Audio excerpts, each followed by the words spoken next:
Hello students, welcome to all. स्वागत है आप सभी का let's learn with Ajay sir के ई लर्निंग प्लेटफॉर्म पर। तो बच्चे, आज हम शुरू करने वाले हैं डेली वोकैब शो का पहला पार्ट हमारा शुरू हो रहा है। टॉपिक हमारा इडियम्स एंड फ्रेजेस है। किसी भी एग्जाम की आप तैयारी कर रहे हैं, चाहे वो मध्य प्रदेश हो, राजस्थान हो, एसएससी हो या किसी भी लेवल की आप तैयारी कर रहे हैं, तो आपको इन मोस्ट जो है वो रिपीटेड, मोस्ट एक्सपेक्टेड और मोस्ट प्रिफर्ड जो इडियोमेटिक एक्सप्रेशंस है, यहां से क्वेश्चंस एग्जैक्टली देखने को मिल जाएंगे। अब सबसे पहली बात कि सर आपने यही टॉपिक क्यों चूज किया। ये एक कॉन्फिडेंस बूस्टर प्रोग्राम है। मैं नहीं चाहता कि स्टूडेंट को डे वन कुछ ऐसा सिखाया जाए जिससे वो कॉन्फिडेंस लूज कर दे।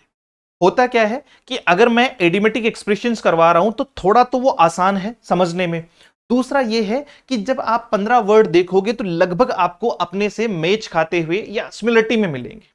वही इन कंपैरेटिव अगर मैं बात करूं किसी दूसरे टॉपिक की, जैसे हम सिनोनिम या एंटोनिम लेकर चल रहे हैं, तो वहां यही पॉइंट जो है वो थोड़ा डिफिकल्टी लेवल पर चला जाता है। इसलिए पहले शुरुआती 15-20 क्लास में हम कुछ अच्छे इडियोमेटिक एक्सप्रेशंस जो है वो तैयार करेंगे और अपने आप को जो है वो बूस्ट करेंगे। उसके बारे में लेकर चलेंगे एक अगला टॉपिक। तो शुरुआत करते हैं आज की पहली जो है वो आपकी इडियम से। अबव बोर्ड बहुत सारी एग्जामिनेशंस में पूछा गया है, like my father is above board. Above board क्या होता है? अबव बोर्ड होता है sir without any secret. Above board क्या होता है? विदाउट एनी सीक्रेट, यानी बिना किसी रहस्य के, बिना किसी रहस्य के। अगर किसी व्यक्ति में कोई रहस्य नहीं छुपा हुआ है तो इसका मतलब वो ईमानदार है या वो पारदर्शी है। वो क्या है? आपका पारदर्शी है। हिंदी मैंने इसलिए यूज की है ताकि स्टूडेंट्स को ये थोड़ा सा जो है वो समझने में आसानी हो जाए। पारदर्शी को हम एक और वर्ड जो है वो यूज करते हैं, ट्रांसपेरेंट। क्या यूज करते हैं? ट्रांसपेरेंट। यहां से आपको जो है वो 3 वर्ड मिलते हैं, एक ट्रांसपेरेंट, एक ट्रांसल्यूसेंट और एक आपका मिलता है ओपैक। बार बार एग्जामिनेशंस में पूछे जाते हैं। ट्रांसपेरेंट का अर्थ होता है पारदर्शी, यानी जिसके हम आर पार देख सकते हैं, है ना, जिसके हम आर पार देख सकते हैं।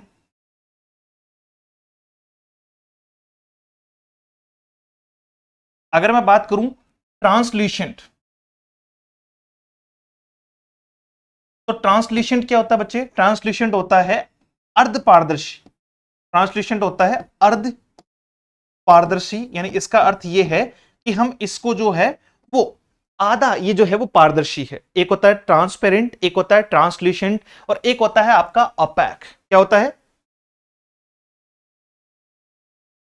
ओपैक। जब अपन ओपैक की बात करते हैं तो ये होता है आपका, एक होता है सर जिसके आर पार देखा जा सकता है, एक जिसके आर पार नहीं देखा जा सकता, तो वो क्या कहलाता है? ओपैक कहलाता है। यानी आपका ट्रांसल्यूसेंट, ट्रांसपेरेंट और आपका जो है वो ओपैक, ये तीनों की तीनों वर्ड आपको याद होने चाहिए। अपारदर्शी जिसको अपन कहेंगे, अपारदर्शी। डन। अब सुनो, किसकी बात की हमने? Above board. अबव बोर्ड यानी जिसमें किसी प्रकार की जो है वो क्या नहीं हो, जिसमें जिस व्यक्ति में किसी भी प्रकार का सीक्रेट नहीं हो, जो विदाउट एनी सीक्रेट हो, वो कहलाता है आपका अबव बोर्ड। 3 वर्ड और तैयार कर लिए, ट्रांसपेरेंट, ट्रांसल्यूसेंट और आपका ओपैक। एग्जाम्पल है ऑल फाइनेंशियल ट्रांजेक्शंस, कि जितनी भी फाइनेंशियल ट्रांजेक्शंस हुई ऑफ द कंपनी, किसके बारे में बात कर रहे हैं? वो सारी फाइनेंशियल ट्रांजेक्शन जो इस कंपनी की हुई है आर अबव बोर्ड। इसका मतलब इनमें कोई भी जो है वो इनको डॉक्ट्राइन नहीं किया हुआ है, इनसे छेड़छाड़ नहीं की हुई है, ये पारदर्शी हैं, बिल्कुल स्पष्ट हैं, वैध हैं और आपका जो है वो कानूनी तरीके से सही है। डन। तो यहां हमने कुछ अच्छे वर्ड्स भी तैयार कर लिए। आपका इन तीनों पे विशेष ध्यान रखना, लगभग एग्जाम में आपको दिख जाएंगे। फिर चलते हैं आगे, किसके बारे में? Across the board. Across the board आप लोगों ने सुना होगा, अक्रॉस द बोर्ड आप लोगों ने सुना होगा। एक होता है आपका अबोव बोर्ड, एक मैं कह रहा हूं अक्रॉस द बोर्ड, यानी सभी को शामिल करते हुए, सभी को शामिल करते हुए, सब पर समान रूप से लागू करते हुए, सब पर जो है वो समान रूप से लागू करते हुए। अक्रॉस द बोर्ड क्या होता है? Included all, including, including all, सबको जो है वो समान रूप से शामिल करते हुए। जब हम सबको समान रूप से शामिल करते हैं तो वो क्या कहलाता है? अक्रॉस द बोर्ड कहलाता है। क्या कहलाता है? अक्रॉस द बोर्ड कहलाता है। कि सर जब सबको शामिल करते हैं या सब पर समान रूप से कोई चीज लागू होती है, that will be called across the board, that will be called across the board. जैसे भारतीय न्याय संहिता बीएनएस जो है आपकी, अगर मैं उसकी बात करूं तो भारतीय न्याय संहिता के जितने भी कानूनी प्रावधान है वो भारत के हर एक नागरिक पर शामिल होते हैं। भारत के हर एक नागरिक पर जो है वो लागू होते हैं, हम सब लोगों पे समान रूप से उसे लागू किया जाता है। So that will be called across the board. The company announced a 15% salary hike, है ना। हाइक आपका होता है बढ़ोतरी, हाइक आपकी क्या होती है, बढ़ोतरी। कंपनी ने जो है वो क्या की है, 50% जो है वो सैलरी हाइक की है, 15% सैलरी में बढ़ोतरी की है अक्रॉस द बोर्ड। इसका मतलब सबको शामिल करते हुए, यानी जितने एम्प्लॉइज काम कर रहे थे, जितने एम्प्लॉइज काम कर रहे थे उन सबको इंक्लूड करते हुए कंपनी ने जो है वो 15% सैलरी में हाइक किया है, 15% सैलरी में हाइक किया है। अब यहां ये बहुत अच्छा जो है वो एडिमेटिक एक्सप्रेशन है, बार बार एग्जाम में पूछा जाता है। कई बार आपने देखा होगा अड़ोस पड़ोस में जो है वो झगड़ा होता है, ठीक है, हमारे घरों पे भी होता है। मानव का जो है वो एक मानव समाज में हम लोग रहते हैं और यहाँ ऐसी छोटी मोटी चीजें होती रहती है। तो कई बार जो पारिवारिक झगड़े हैं, पारिवारिक झगड़े हैं वो कई बार सड़क पर आ जाते हैं। मतलब बातचीत जो है वो घर में बैठ कर ना करके जो है वो कई बार लोग सड़क पर एक दूसरे को अक्यूज करना, उसको जो है वो ब्लेम करना या मारपीट तक जो है वो उतारू हो जाते हैं।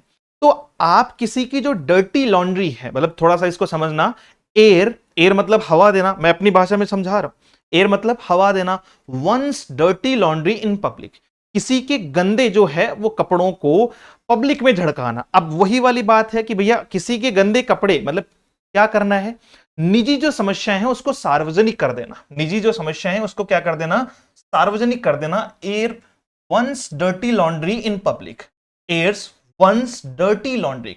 डर्टी आपका होता है गंदा, इसका ऑपोजिट वर्ड जो है वो क्या हो जाएगा बच्चे, क्लीन हो जाएगा, साफ सुथरा, ठीक है। लॉन्ड्री इन पब्लिक, तो इसका अर्थ क्या है, निजी समस्याओं को जो है वो सार्वजनिक कर देना या निजी झगड़े या समस्याएं सबके सामने उजागर कर देना, ठीक है। सबके सामने क्या कर देना, उजागर कर देना। और उजागर करने को रिवील कहते हैं। उजागर करने को क्या कहा जाता है, रिवील करना भी कहा जाता है। जैसे दे आर्ग्यूड ड्यूरिंग द मीटिंग, उन्होंने मीटिंग के दौरान एक दूसरे से क्या करना शुरू कर दिया, आर्ग्यू करना शुरू कर दिया, ठीक है। And started airing their dirty laundry in public, और आपस में जो है वो क्या कर दिया, airing their dirty laundry, airing their dirty laundry in public. तो आपका क्या हो जाएगा कि सर उन्होंने मीटिंग में आर्ग्यू करना शुरू किया और उसी आर्ग्यू के साथ साथ में उन्होंने एक दूसरे पर जो है वो कचरा फेंकना, मतलब लांछन लगाना जो है वो शुरू कर दिया। तो air one's dirty laundry in public will be called reveal personal problems, reveal personal problems in public, reveal personal problem in public. कि सर जब पर्सनल प्रॉब्लम को हम पब्लिक में रिवील करते हैं तो वो कहलाता है आपका air one's dirty laundry in public. चलिए, ऑल अलोंग, ऑल अलोंग होता है स्टार्टिंग। ऑल अलोंग क्या होता है, from the very most beginning कहें इसको, ऑल अलोंग को जो है वो स्टार्टिंग या फिर आपका फ्रॉम बिगिनिंग, शुरुआत से, ऑल अलोंग। देखो अलोंग को हम एक तरीके से ये भी पढ़ते हैं, अलोंग हम जो है वो प्रेपोजिशन में पढ़ते हैं और अलोंग का हम वहां प्रेपोजिशन में अर्थ निकालते हैं सहारे सहारे या किनारे किनारे, सहारे सहारे या किनारे किनारे। ऑल अलोंग का अर्थ क्या हो जाएगा, यानी आपका शुरुआत से। ऑल अलोंग का अर्थ क्या हो जाएगा, शुरुआत से। तो इसका अर्थ होता है पहले से ही या कंप्लीट टाइम के लिए, फ्रॉम बिगिनिंग टू एंड आपका इसका जो है वो यूज किया जाता है। I knew all along that she would win the competition, मुझे ये पहले से ही पता था या मुझे ये शुरुआत से ही पता था। I knew all along that कि वो क्या करेगी, she would win the competition, she would win the competition, कि वो कंपटीशन जीतेगी। तो ये अपने आप में क्या है, ऑल अलोंग। ऑल अलोंग जो है वो आपका शुरुआत से ही, ऑल अलोंग क्या होता है, शुरुआत से ही। एक बार देखना, above board, without any secret, यहां कुछ वर्ड्स हमने अलग से लिखे, फिर हमने कहा अक्रॉस द बोर्ड, सबको शामिल करते हुए, इंक्लूडेड ऑल। आपका air one's dirty laundry in public, reveal personal problems in public, आपका जो है वो ऑल अलोंग मींस स्टार्टिंग और फ्रॉम बिगिनिंग। ऑल ईयर्स, मैंने आपसे कहा किसी भी एग्जाम को टारगेट करते हुए कि सुनो या मान लीजिए मैंने आपसे कहा कि सुनो एक बहुत बड़ी भर्ती जो है वो जल्दी ही आने वाली है, तो सबके कान जो तैयारी कर रहे हैं वो क्या हो जाएगा सर, अटेंटिव हो जाएंगे, हम सुनने के लिए जो है वो क्या हो जाएंगे, उत्सुक हो जाएंगे, सुनने को उत्सुक, आपका ईगर टू लिसन कहते हैं इसको, ईगर टू लिसन, ठीक है, ईगर टू लिसन। अब देखो इसको एक वर्ड जो है वो बार बार इसके लिए यूज किया जाता है, अटेंटिव। क्या यूज किया जाता है बच्चे, अटेंटिव का यूज किया जाता है। अटेंटिव मतलब अटेंशन, ध्यान दो भैया। तो अटेंटिव वो व्यक्ति है जो ध्यान देता है ना, ऑल ईयर्स, है ना, I am all ears, please say something, I am all ears, it means कुछ तो कहो, मैं सुनने को तैयार हूं, I am eagerly waiting for you, I am eagerly waiting for you to listen. तो अटेंटिव होता है, इसको क्या कहा जाता है, अटेंटिव, यानी जो ध्यान दे, ध्यान से सुनना, सुनने को उत्सुक होना।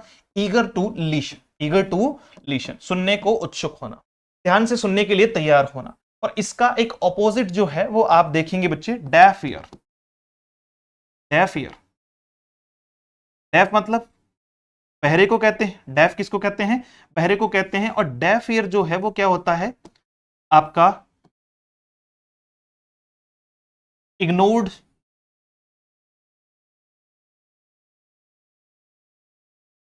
इग्नोर्ड इन लिसनिंग, सुनने से मना कर देना, या deny to listen, deny to listen, समझ रहे हो आप मेरी बात को।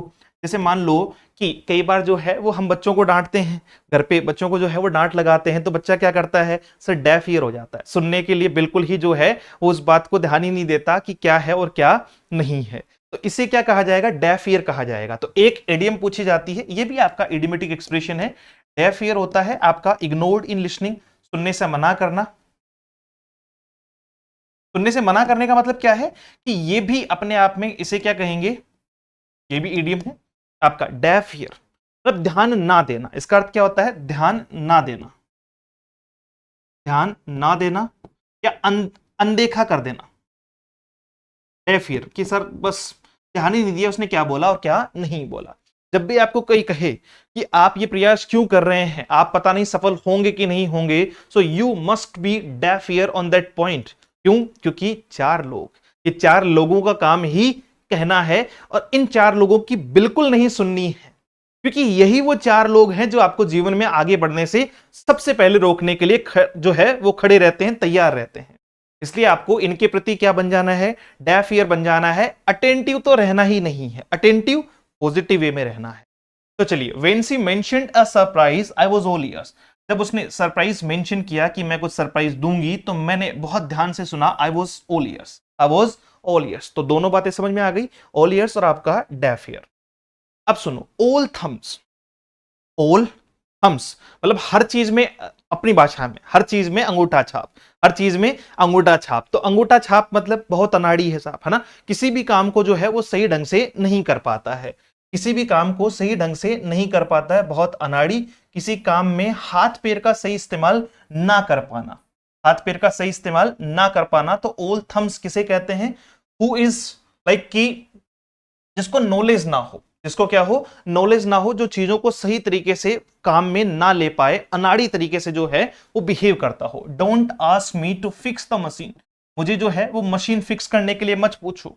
आई am all thumbs, I am all thumbs when it comes to tools, जब भी बात टूल्स की आती है, औजार की आती है, तो मैं इस काम में बिल्कुल अनाड़ी हूं, मैं इस काम में बिल्कुल अनाड़ी हूं। क्या मैं कहूं, एक इडियोमेटिक एक्सप्रेशन आता है एबीसी, ठीक है, क्या आता है आपका, एबीसी, है ना। तो एबीसी किसको कहते हैं, बेसिक्स, एबीसी किसको कहते हैं, बेसिक्स। जैसे एक सेंटेंस में लिख रहा हूं आप लोगों के लिए, आई डोंट नो,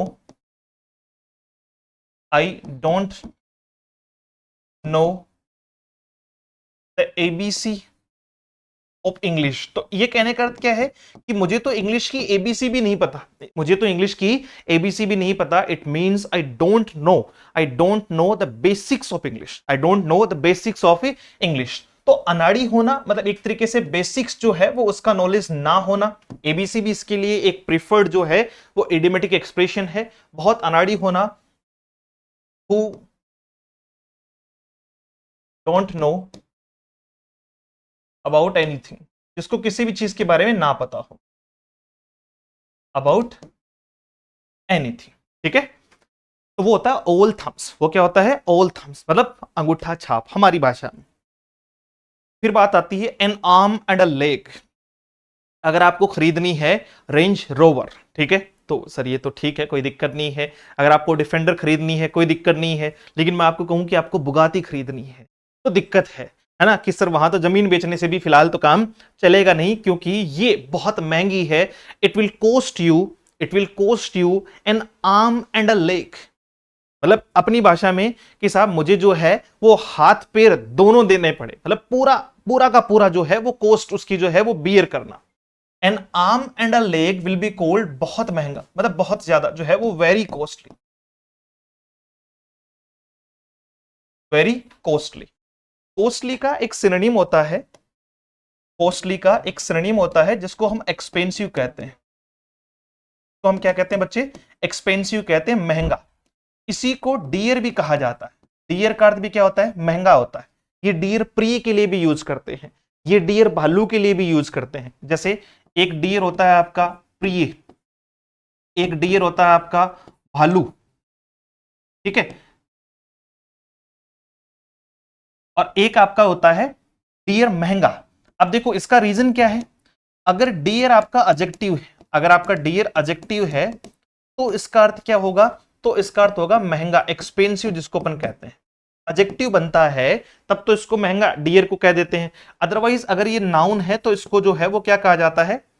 भालू कहा जाता है। नाउन है तो क्या कहा जाता है? इसको जो है वो भालू कहा जाता है। ये आपका नाउन हो गया। एक डियर ये भी होता है, DEER, है ना, हिरण जिसको अपन कहते हैं। इसको क्या कहते हैं अपन? हिरण कहते हैं। सिंगुलर और प्लुरल दोनों इसके सेम होते हैं। ये मैं थोड़ा ग्रामेटिकल कॉन्सेप्ट आपको मैच करके बता रहा हूं। सिंगुलर प्लस प्लुरल दोनों में ही इसको डियर ही लिखना है, डियर्स मत लिख देना, गलत हो जाएगा एग्जाम में, ठीक है। ये आपका जो है वो हिरण के लिए यूज किया जाता है। ये तो एक्स्ट्रा नॉलेज हो गया, डियर। और आपका जो है वो कॉस्टली, एक्सपेंसिव। और सर इसका ऑपोजिट वर्ड अगर देखना पड़े तो हम क्या देखेंगे? ऑपोजिट वर्ड होता है इसका चीप। ऑपोजिट वर्ड क्या होता है इसका? चीप, जिसको हम लोग कहते हैं सस्ता, जिसको हम लोग क्या कहते हैं? सस्ता। डन। चलो, तो an arm and a leg it will cost you if you are going to buy a Bugatti, if you are going to buy a Bugatti it will cost you an arm and a leg. तो ये इतनी महंगी है कि इसमें तुम्हारा घर चला जाएगा। नहीं सर, इसमें जो है वो आर्म एंड अ लेग क्या होता है? N arm and a leg, है ना, कि भैया क्या कीमत है कि तेरे को तेरा एक हाथ और एक पैर देना पड़ेगा। अरे भाई बहुत ज्यादा कीमत है, आदमी का हाथ और पैर। अपनी भाषा की बात कर रहे हैं, बाकी यूजुअली आप समझ चुके हैं कि आप आर्म एंड लेग जब कहेंगे it means it's very costly, बहुत ज्यादा खर्चा होना। इट्स वेरी जो है वो expensive. That designer dress cost an arm and a leg, कि वो जो डिजाइनर की ड्रेस है वो कितनी कीमत है उसकी? आपका आर्म एंड अ लेग कहा गया, it means it's very cost, means it's very costly. Ants in one's pants, पहली बात पैंट्स आपका क्या है? पैंट क्यों नहीं कहा? सर पैंट आपका जो है वो प्लुरल है। क्यों? क्योंकि इसमें आइडेंटिकल जो पार्ट होते हैं, सुना है आप लोगों ने कि कुछ ऐसे नाउन होते हैं, कुछ ऐसे नाउन होते हैं जो हमेशा जो है वो उनके साथ एस रहेगा और वो प्लुरल में यूज किए जाएंगे, ठीक है, जिनमें आइडेंटिकल सेम पार्ट हो। जैसे स्पेक्टेकल्स आपने एक वर्ड सुना होगा, सीजर्स आपने एक वर्ड सुना होगा। मान लीजिए ये जो है वो चश्मा है ऐसा वाला, ठीक है, तो इस चश्मे को अगर मान लीजिए मैं यहां से तोड़ता हूं तो ये सिमेट्री है, दोनों भाग कैसे हैं? आपके सेम है, सिमिलर है, तो इसको कहा जाता है आइडेंटिकल पार्ट, सम्मान भाग। अब सुनो, तो इनको प्लुरलाइज किया जाता है, जैसे सीजर नहीं कहते हैं, क्या कहते हैं? सीजर्स। स्पेक्टेकल ना स्पेक्टेकल्स, आपका जीन ना जीन्स। इसके अलावा हम क्या कहते हैं? Pants, skirts, shorts, knickers, pyjamas. तो ये सब के सब वर्ड जो हैं वो क्या है सर? अपने आप में प्लुरलाइज फॉर्म में जो है वो इनको लिखा जाता है। डन। चलो, ants in one's pants. Ants तो समझते हो ना, चींटियां। एंड्स किसको कहते हैं? चींटियों को कहा जाता है। अब किसी की पैंट में चींटियां घुस जाना, मतलब आप आइडिया लगा लो, अगर जो है वो किसी की पैंट में चींटी घुस गई, इसका मतलब बड़ा बेचैन हो रहा है ना, कभी पैर इधर करेगा कभी पैर इधर करेगा। क्यों? क्योंकि वो इधर उधर घुमाई चल रही है। मतलब सिंपल सी बात ये है कि सर हम अनकंफर्टेबल हो जाते हैं। If there is an ant in my pant I will definitely be uncomfortable. अगर मेरी पैंट में चींटी हुई मैं तो अनकंफर्टेबल होऊंगा ही, पड़ोसी को और कर दूंगा। इसका मतलब क्या हुआ? अनकंफर्टेबल।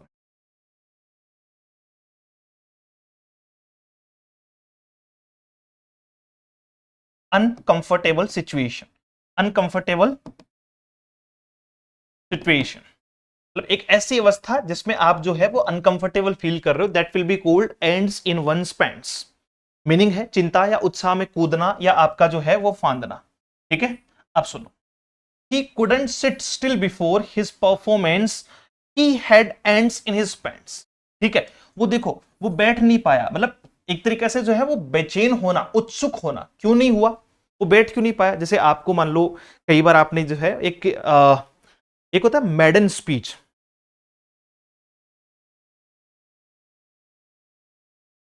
मैडन स्पीच सुना आपने इसके बारे में?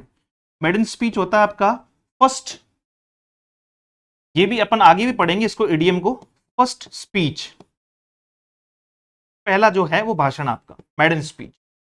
अब कई बार हमें जैसे मान लो कोई कह दे कि आपको सर जो है वो स्टेज पे जो है वो जाके एक स्पीच देना है। अगर आप इस चीज के आदी हो चुके हैं बोलने का, आपको बेहतर आप जो है वो कम्युनिकेशन रखते हैं, तो कोई दिक्कत नहीं है। बट स्टार्टिंग मोमेंट पे अगर एकदम से कोई कहे कि सर आपको जाके स्टेज पे बोलना है, तो हम क्या करते हैं सर, थोड़ा घबरा जाते हैं। और वास्तविकता यह है कि जब तक हमारा नंबर नहीं आ जाएगा तब तक हम इधर उधर घूम रहे हैं, तब तक हम इधर उधर घूम रहे हैं। क्यों? क्योंकि बेचैनी हो रही है। हम जब किसी चीज को लेकर पहले अनकंफर्टेबल सिचुएशन में हो, परेशानी में हो, तो फिर क्या होगी सर, बेचैनी होगी, है ना। और बेचैनी होगी, इसका मतलब क्या हुआ, हमारे जो है वो एक इडियोमेटिक एक्सप्रेशन यूज किया जाता है, एंड्स इन वंस पैंट्स। इसका मतलब आपका बेचैन होना, अनकंफर्टेबल सिचुएशन को कहा जाता है। डन, चलिए अगला वर्ड है आपका the Apple doesn't fall far from the tree. The Apple doesn't fall far from the tree. जैसे माता पिता वैसे ही उनका बच्चा, है ना। आपका जो है जैसे माता पिता वैसा ही बच्चा, उसके लिए क्या कहा जाता है, द एप्पल डजंट फॉल। थोड़ा अपनी भाषा में समझाऊं मैं, the Apple doesn't fall far from the tree. कि जो सेब गिरा ना, वो पेड़ से ज्यादा दूरी पर नहीं गिरा। सेब किसको कहा गया है? बच्चे को कहा गया है। पेड़ किसको कहा गया है? माता पिता को कहा गया है। कि माता पिता से जिस बच्चे की प्राप्ति हुई है वो वास्तविकता में उनके जैसा ही है। वो वास्तविकता में क्या है आपका, उनके जैसा ही है। अगर कोई व्यक्ति कैरेक्टर में सेम हो, ठीक है, अगर कोई व्यक्ति कैरेक्टर में सेम हो, मतलब जैसे मान लो कि मेरा कैरेक्टर आपसे मिलता जुलता है, तो क्या कहते हैं, सेम फेदर कहते हैं। क्या कहते हैं? सेम फेदर कहते हैं कि सर कैरेक्टर मिलता जुलता है। कैरेक्टर क्या है? मिलता जुलता है। समान अवस्था में हो तो कहा जाता है इन द सेम बॉट। क्या कहा जाता है? इन द सेम बॉट और बस। इसका मतलब इन इक्वल पोजीशन, समान अवस्था में, एक जैसी अवस्था में, एक जैसी अवस्था में।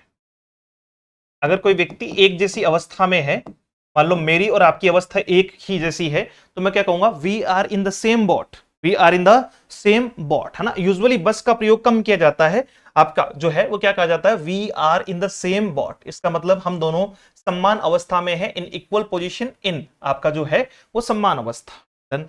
वहीं पर अगर मैंने आपको एक और क्या कहा कि सर ये तो सेम है, सेम फेदर। फेदर होता है पंख, फेदर क्या होता है, पंख। इसका मतलब कैरेक्टर में सेम होना, कैरेक्टर में सेम होना। जब आप किसी के कैरेक्टर में सेम हो तो क्या कहा जाता है, सेम फेदर्स। डन। और जब कोई बच्चा माता पिता के जैसा होता है तो उसको कहा जाता है the Apple doesn't fall far from the tree. कि जो सेब है वो पेड़ से ज्यादा दूर नहीं गिरा है। इसका मतलब जैसा पेड़ है वहीं से जो सेब की प्राप्ति हुई है तो वो सेम है आपका, है ना। As as child, as child as parents. कि जैसे, अच्छा उल्टा लिख दिया अपन ने, एज पेरेंट्स एज चाइल्ड। कि जैसे माता पिता वैसा बच्चा। आ रही बात समझ में? जैसे माता पिता वैसा ही बच्चा, तो ये आपका हो जाएगा, संतान अपने माता पिता जैसी होती है।